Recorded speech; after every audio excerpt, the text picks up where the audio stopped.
รายการต่อไปนี้เป็นรายการสร้างความสุขเหมาะสำหรับผู้ชมทุกเพศทุกวัยตั้งแต่อยู่ในท้องไปจนถึง100 ปีเพื่อเรียกรอยยิ้มและเสียงหัวเราะในขณะที่รับชม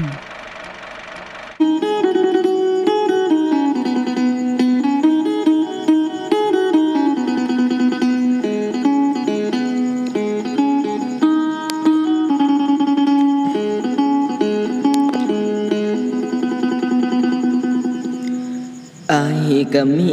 สำนีแหละพ่อกับแม่อายเป็นสาวนาบ่เคยจับปากกาจับแต่ขาดแต่ใจสั้นบ่ไปอายเฮียนบ่จบก็ย้อนว่างบอายมันบานปลายมีแต่ไปเลี้ยงควายนอนเฝ้าหน้ามูลพ่ออายอยากไปขอน้องแต่งงานค่าดองหลายล้านอายสิเอาหยังกินอายก็มีซ้ำที่เจ้าเห็นอายก็เป็นคนธรรมดาบ่มีโตโยต้ามีแต่รถเบนจีบ่มีแลนด์โรเวอร์หุ่นใดมีแต่รถไถไงจนวินให้สิตนอายคนติดดินเขากินก็ถือว่าบุญ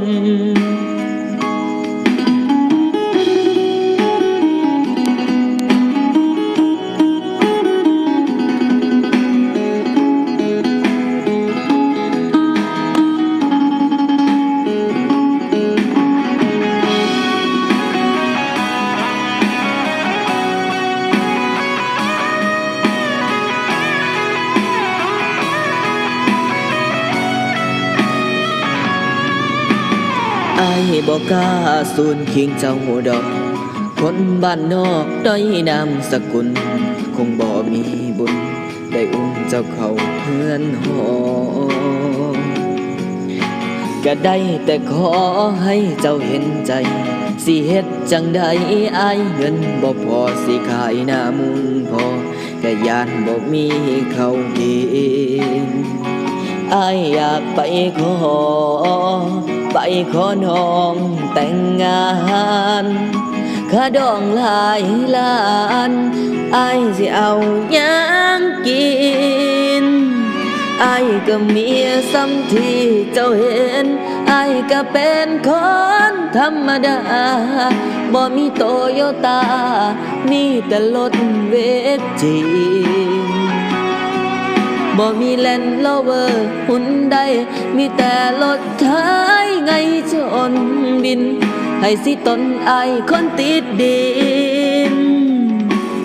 อายก็มีซ้ำที่เจ้าเห็นอายก็เป็นคนธรรมดาสามัญบ่มีปีกบินบ่มีแลนด์โรเวอร์หุ่นใดมีแต่รถไถไงจนบินให้สิตนอายคนติดดินเพราะอายเป็นคนธรรมดา